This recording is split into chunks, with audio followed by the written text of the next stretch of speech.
The Pentagon building was constructed in the early 40s on a site known as Hell's Bottom in the Arlington wasteland. The idea to build a gigantic Pentagon came to the minds of secret officials from the agencies that managed the United States' international relations. The building itself has unique architectural features that have attracted researchers for several decades. World media, including the most influential ones, report that the Pentagon's special services are doing their best to keep information about their work from getting out. And they are trying to protect the secrets of the Pentagon, literally buying up and destroying thousands of copies of books that expose the agency's activities. The same thing happened with a former American Army officer who served in Afghanistan and began telling the truth in his memoirs. There are also many mysteries surrounding the series of terrorist attacks that took place on September 11, 2001. One of the targets chosen at that time was the American mega-Pentagon itself. What secrets do the Pentagon bosses want to hide? What is hidden behind the attack on this building during the deadliest terrorist act in human history? And why? Some researchers claim that most of the Pentagon's structures are hidden underground. Today, we will talk about one of the most heavily guarded places on the planet, the impregnable fortress of the United States Department of Defense. The United States government has made considerable efforts to ensure the Pentagon's security. Books about the Pentagon have actually been destroyed in entire print runs. Some of them had already been printed. That's why American intelligence agencies, sparing no taxpayer expense, carried out secret operations during which they bought up thousands of copies before they could even reach store shelves. In his book, Lieutenant Colonel Anthony Shaffer hit the Pentagon's most vulnerable point and faced consequences for it. April Cunningham, a lieutenant colonel and official spokesperson for the department, explained herself after being compelled to do so. The Department of Defense decided to purchase the first print run of the book because it contains information that could harm national security. They're not even hiding their actions, and 9,500 copies of the book were destroyed. It was the year 2010, and yet the Inquisition and book burning were still being practiced. By the way, something similar happened in the Germany of the 30s, which was going insane. To make things look better for the public and create the appearance of freedom of speech, Shaffer was allowed to publish a second edition of the book. To do this, certain words, names, and paragraphs had to be removed from page 299. Users in online stores at that time left quite appropriate comments. For example, "I will not buy the book because it was censored." And where? Is there a purchase of 10,000 copies of the printed book included in the Pentagon's budget?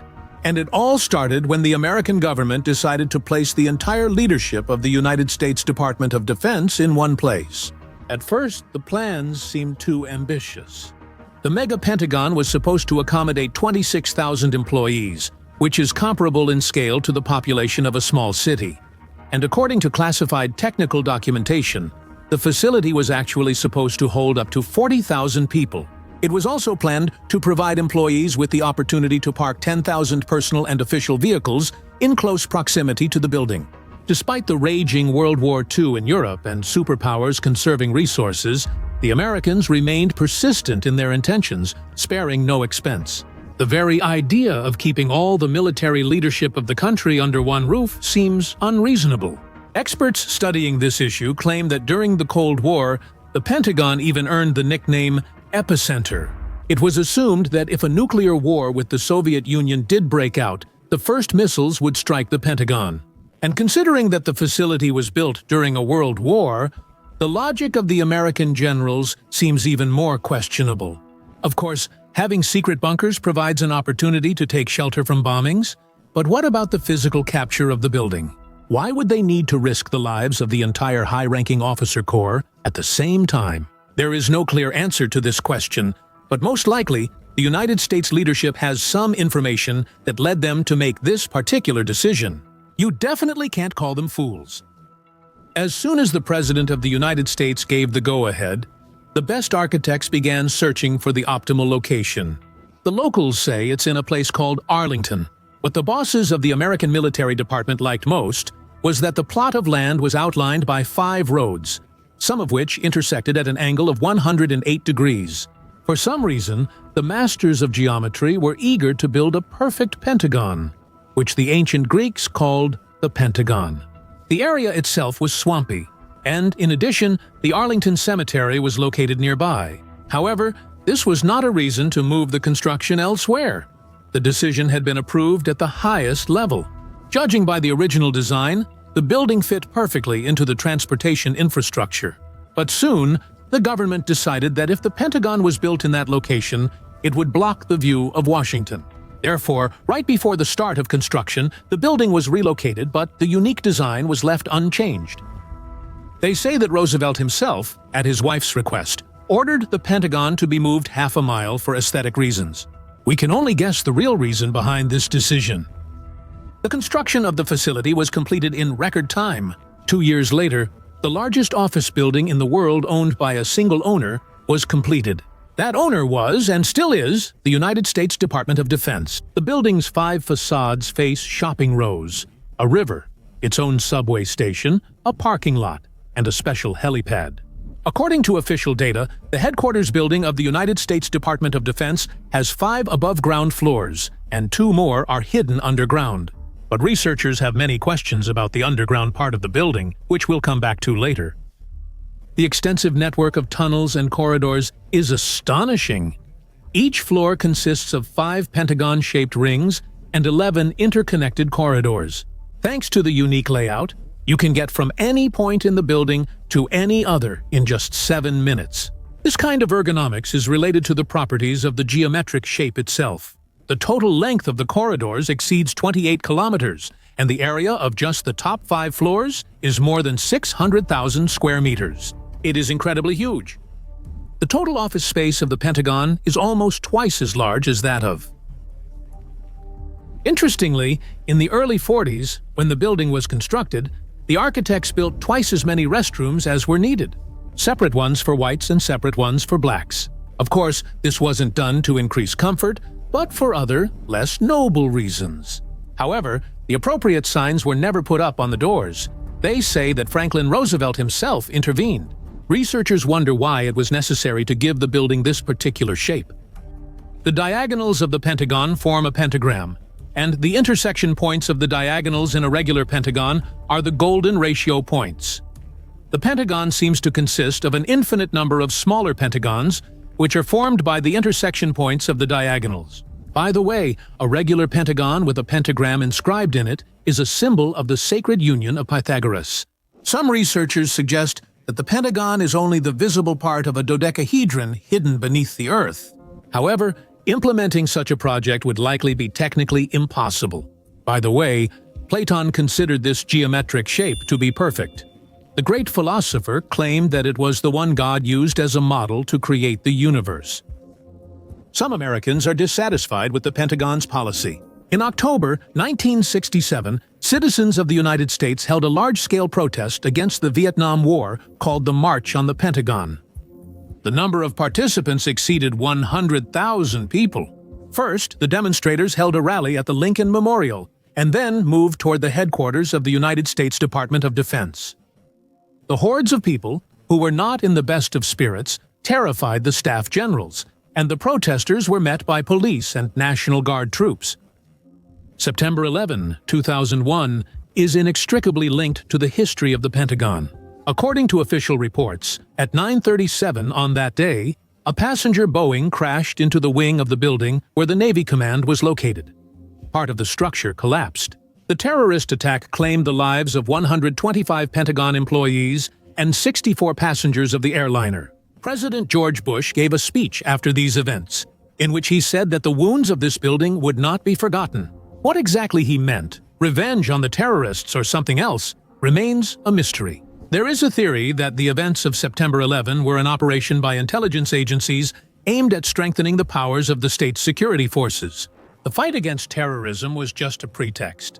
The relatively free American society up to that point was instantly squeezed by the grip of new laws, and the rights of police and intelligence agencies were significantly expanded in terms of searches, use of weapons, and other areas that directly affect the basic constitutional rights of United States citizens.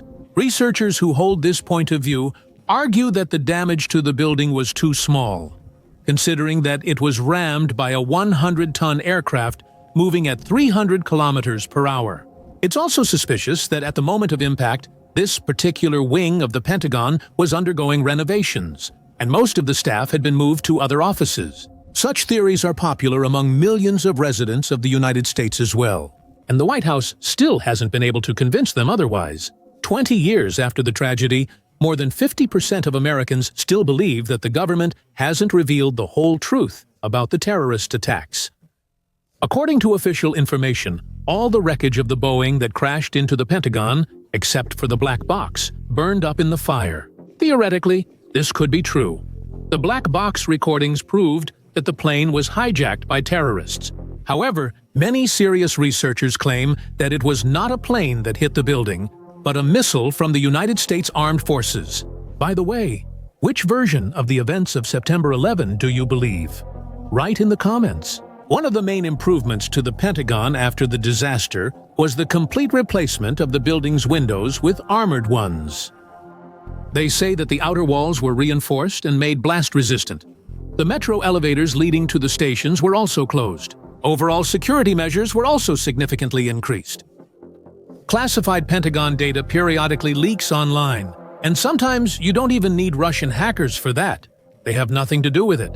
As reported, information about secret United States facilities appeared on an interactive map showing the activity of fitness tracker users. There was particular interest in the activity in combat zones in the Middle East, Africa, and Afghanistan. The jogging routes matched the coordinates of American military bases with remarkable accuracy. The Pentagon promised taxpayers to look into the situation. However, this was followed only by orders to subordinates to be more careful with their gadgets. A major scandal happened in 2008 when detailed panoramas of a military base in Texas were posted on their maps. The Pentagon then used its favorite tactic and declared that the information posed a potential threat to national security. After that, the company was banned from taking panoramic photos in garrisons. Satellite maps are a constant headache for the Pentagon. As they admit, at the request of the military, they regularly have to blur images of certain objects on the maps. However, secrets become public much more often than the bosses at the United States Military Department would like. One of the most interesting finds on the internet is the secret American airbase Yucca Lake in Nevada. The base was declassified in 2011 thanks to a map service. It's funny that because of the abundance of search engines, information is removed asynchronously, and the same objects can be blurred out on one map while still remaining visible on another. Moreover, any attentive person studying the maps can identify blurred locations and see what these places look like on other services. The Pentagon's retouched patches almost suggest to users, something is blurred here for a reason. Go ahead and investigate this place. Foreign intelligence agencies, such as China's, have long studied everything extensively. And German media reported that hackers gained access to information about employees of the United States Department of Defense and to the agency's classified data. The Pentagon states that the networks of their commercial supplier were hacked. We're talking about a data breach related to the travel of Defense Department employees. Personal data and credit card information of Pentagon employees were leaked. Information about around 30,000 employees was declassified. So, when it comes to cybersecurity, things aren't going so smoothly for the American defense giant. The media reports blatant cases of corruption. In 2019, a scandal broke out in the United States over billions of American taxpayers' dollars wasted in Afghanistan. For a decade and a half, various United States government agencies built unused or poorly maintained infrastructure facilities in Afghanistan, costing an insane $2.5 billion. The Pentagon played the most prominent role in the misuse of budget funds. Inspectors found that nearly 30% of the assets were unused, abandoned, or destroyed. For example, the academy built for female police officers never operated due to the Afghan government's moratorium on training women. 16 transport aircraft for the Afghan military, worth $486 million, were destroyed and scrapped for various reasons. And classes were never held in the specially built school due to the terrible quality of the electrical equipment. And there are dozens of such examples. Supervisory authorities constantly find violations in contracts for the needs of the United States Armed Forces. For example, the Pacific Fleet regularly forgets to specify which foreign contractors it pays for work. In Japan, 600 people were unaccounted for, while in South Korea, the actual number of hires was dozens of times higher than officially reported. But as long as the American printing press works properly, the United States government boldly turns a blind eye to such trifles. After all, there will be no punishment. Let's stop here because you can talk about the Pentagon's secrets for hours, and your time isn't unlimited. Rate this episode fairly and write what you think about all of this. See you in future episodes on our channel.